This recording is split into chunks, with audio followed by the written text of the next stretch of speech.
Bom dia, tudo bem, gente?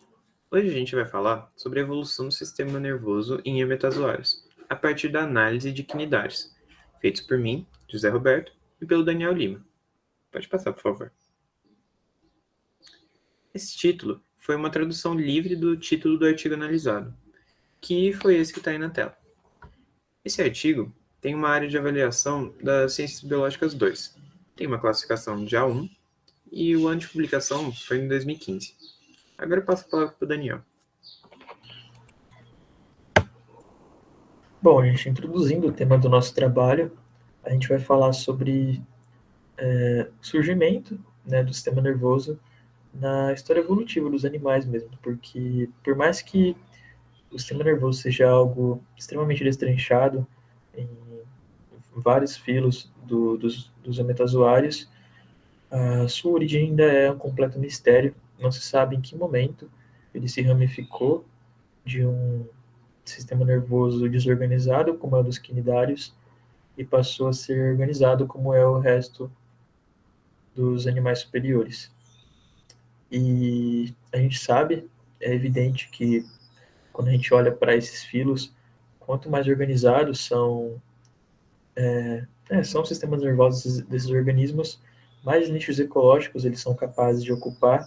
A gente vê, de uma maneira praticamente lógica, né, a passagem desses organismos do mar e depois para a Terra, e depois ocupando todos os nichos ecológicos dentro do nosso planeta Terra.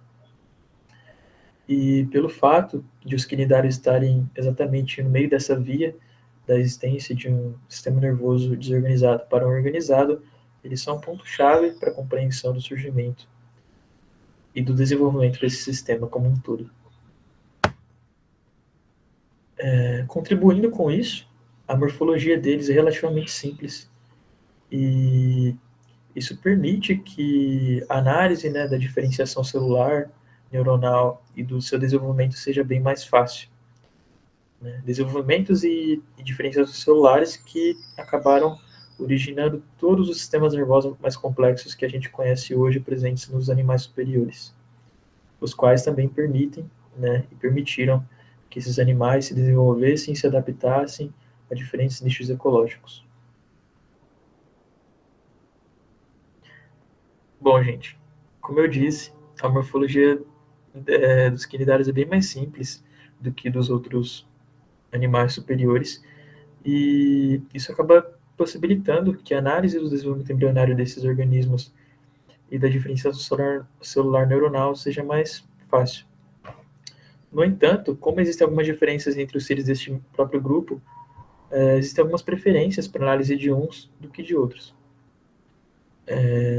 As hidras, elas são o alvo preferencial para análise do desenvolvimento embrionário e da diferenciação celular neuronal, porque a mesma é bem mais simples do que dos outros grupos. No entanto, pelo fato de que elas se reproduzem por brotamento e não é possível delimitar uma diferenciação certeira entre um organismo e outro, já que elas literalmente brotam umas das outras, a análise embrionária fica complicada.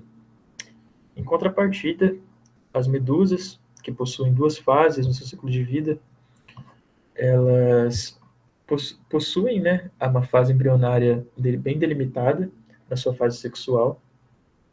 No entanto, assim como o seu ciclo de vida é mais complexo, o desenvolvimento embrionário é mais complexo e também a diferenciação celular neuronal, o que não torna ela um organismo muito preferencial para análise desses processos. E assim como tudo isso nelas é mais complexo, o seu comportamento também acaba sendo mais complexo. E por isso elas não são um alvo de estudo muito almejável. Agora eu vou passar novamente para o Beto.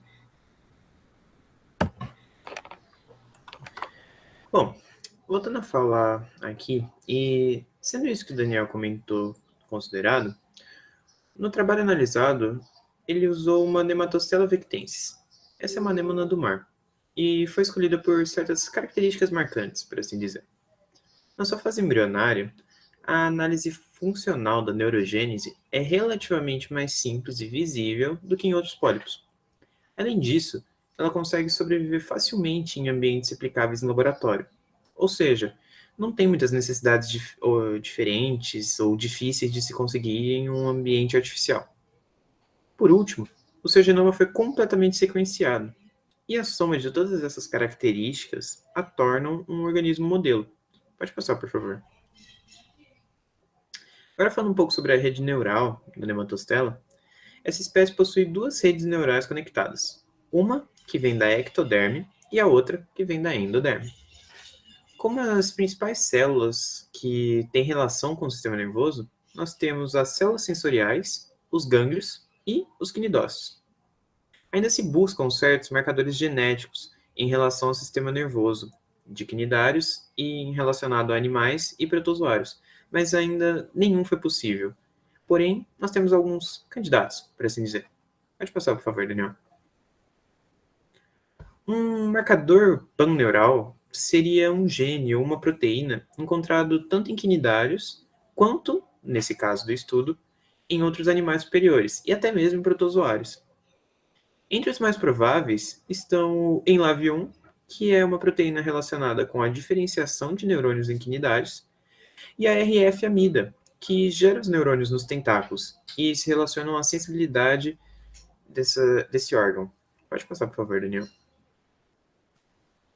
Comentando um pouco sobre as diferenças entre bilatérios e quinidários, os bilatérios, normalmente, têm seus neurônios originados só pelas células da ectoderme, enquanto em quinidários, normalmente, esses neurônios podem ser originados tanto pela ectoderme quanto pela endoderme. Ainda nos quinidários, a diferenciação dos neurônios só se dá no fim da fase da gástrula, para o começo da formação da larva plânula. Um ponto importante a se destacar é a falta de conhecimento do motivo da relação dos quinidócitos com o sistema nervoso e quando ele se perdeu, já que células semelhantes não são vistas em nenhum outro animal superior, que, como já comentado, essa célula tem relação com o sistema nervoso, só não se sabe qual. Pode passar, por favor, de novo. Agora, comentando um pouco sobre as semelhanças, um exemplo relacionado ao sistema nervoso é a via metabólica WNT-D-catenina. Tanto em quinidários quanto em bilatérios, essa tem a mesma função, desenvolver e diferenciar os neurônios. Isso foi visto na Nematostella vectensis ao inibir a ação da B-catenina, causando uma diminuição significativa no número de neurônios, dando a entender que essa tem uma ação positiva na formação neurológica desses animais, tal qual em bilatérios. Mas ainda não se sabe se essa ação é direta ou indireta, e por isso não pode colocá-la como um marcador, por exemplo. Pode passar, por favor, Daniel.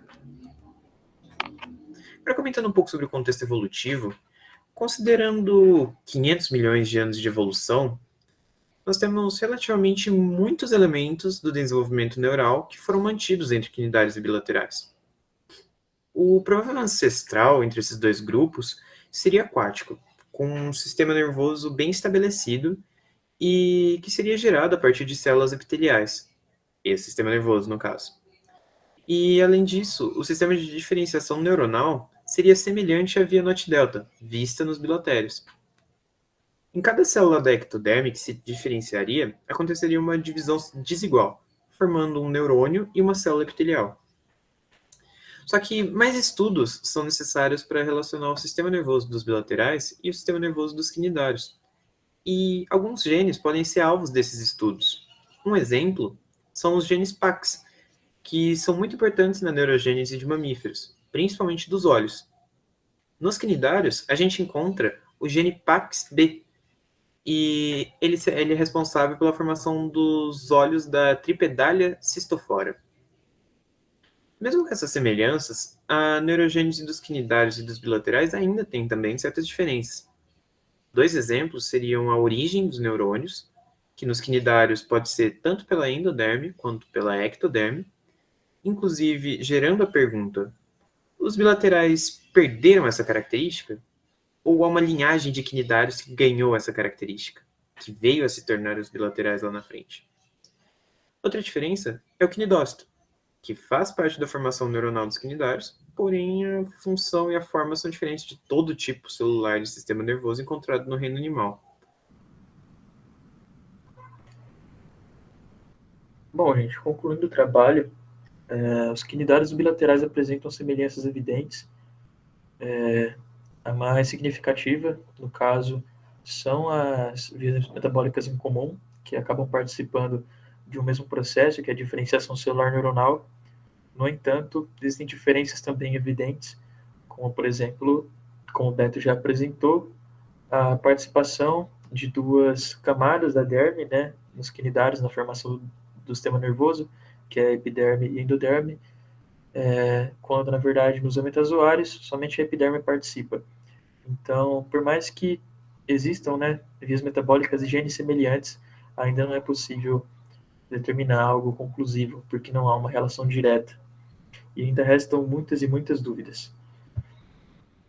Mesmo após o sequenciamento genético desses quinidários, no caso a nematostela, que o Beto apresentou, ainda não é possível determinar a assinatura molecular que acabaria por delimitar uma relação direta entre os organismos unicelulares, como ameboides e protozoários, os quinidários e os bilaterais, o que acaba deixando tudo isso ainda num completo breu.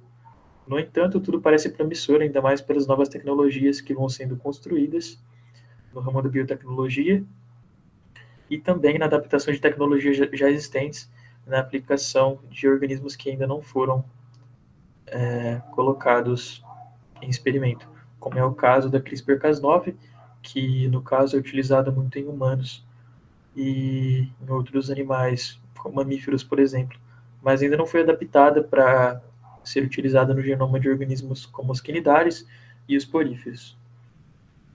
Bom, gente, o nosso trabalho foi esse. Agradeço a presença de todos e principalmente da professora, obviamente. Essas são as referências e é isso. Até mais.